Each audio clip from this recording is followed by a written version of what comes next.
Predator Badlands. So I'll start off with the Rotten Tomatoes reviews. So currently, right now, it's at an 85% with the critics and 96% with the audience. Now, that's pretty dang fantastic, especially for the audience rating. Right now, that is the highest Predator film rated in terms of audience. And I mean, with about like six, I'm pretty sure it was like six Predator films. That's the highest one. That is really impressive.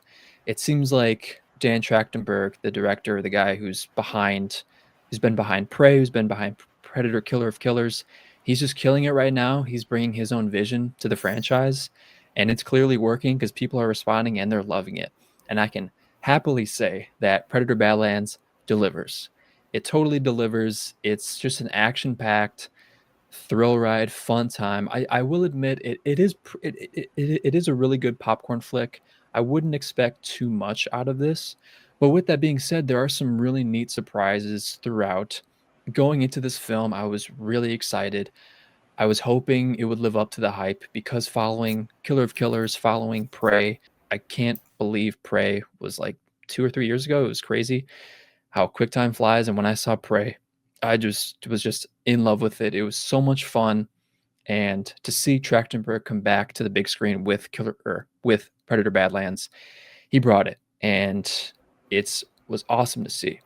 So this film is about Deck. He's a brand new predator that we've come to know, and essentially he's just been kind of dropped on this planet where he's going to find the biggest beast to bring back home and try and feel connected to his clan again because he is kind of shunned in a way. I won't go too deep into it for spoiler reasons, but I will say there's some really gut wrenching family dynamics.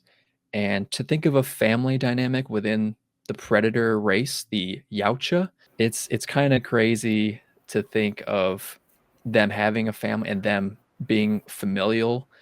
So this film dives into that way more than any other Predator film has, which is awesome. So this film definitely delivers on that. So I will say I had a blast from start to finish. It's just a great time. Like I said, it is a thrill ride in a sense.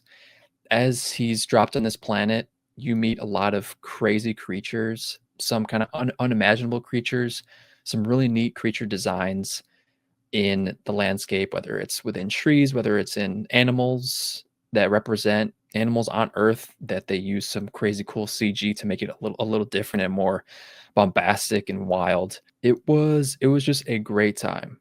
Now I did see this film with one of my buddies, Maddie. She's been seeing films with me for a long time, and she hasn't seen any of the Predator films, and she really loved this. She actually said this is probably her favorite film of the year. That was really surprising for me to hear because it was interesting going into it. I didn't think she would enjoy it that much, but she really loved it, and that was she's almost kind of like the representation of the every person watching a film. Like she doesn't dive too deep into indie horror, like small, low budget, artesian type films. Like she doesn't really fancy that. She's kind of like the every person when it comes to film, and I kind of get a good gauge on her reaction. And like with the audience rating at 96%, that tells you all you need to know. Like 96% audience, like that's verified audience ratings that have seen this film and they clearly love it.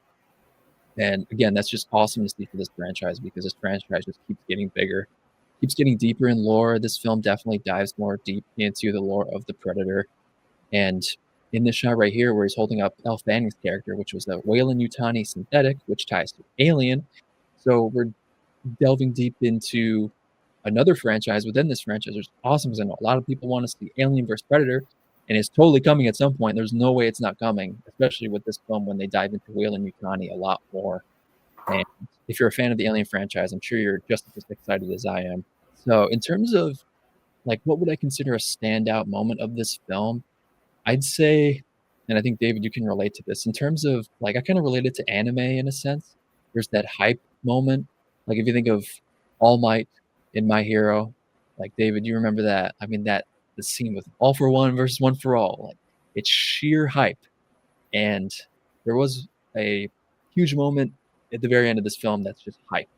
And that special feeling of like your body kind of gets up and you're just like you're in it, like your eyes, you're locked on everything that's happening, and it's specifically between 2 characters, they battle, and this film delivers on the hype. It earned it at the end. They build characters in an interesting way where you get to the end, it's like, "Oh, this is what this was all for," and it's so worth it. The action in this film is really great. It's kinda what you'd expect. If you've seen the trailers, you kinda expect a certain, um, kinda template. There were some scenes that were dark, like, I will say some of my negatives I have for this film is the lighting. Especially with the opening scene, there's a few fight sequences that are in darker lit areas, and it's kinda hard to see, and I saw this in Dolby format, and the Dolby format is known for having deeper blacks and having the ability to see better in low light, and even in that, I didn't get that much of a great picture, unfortunately, but still, the action was still a lot of fun.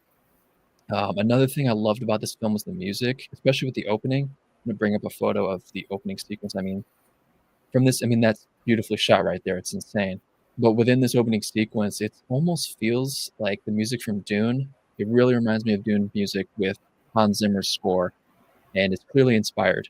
They mixed it with some alienistic, almost singing, almost kinda like throat singing. Like, in Dune, there is some throat singing, which is really neat, so this ties to that in a way, especially stylistically from this shot. It's very sandy and washed out, less saturated. So clearly, this film ties some inspiration to that, which is awesome to see. Dune is one of my favorite films. But overall, this film was fantastic. I highly recommend. Uh, David, have you seen the trailer for this? Are you excited to see it at some point? Yeah, I have seen the trailer. I am pretty excited to see it. The thing about Predator movies is they're kind of like campfire stories for adrenaline junkies.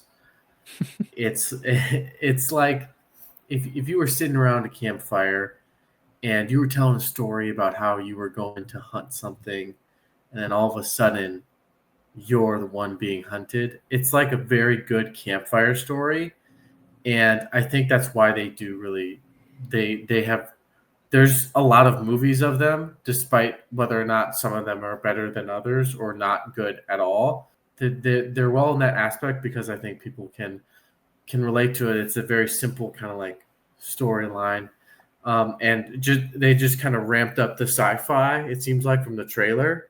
So, and Absolutely. based on reviews, I think I'm gonna really like this movie.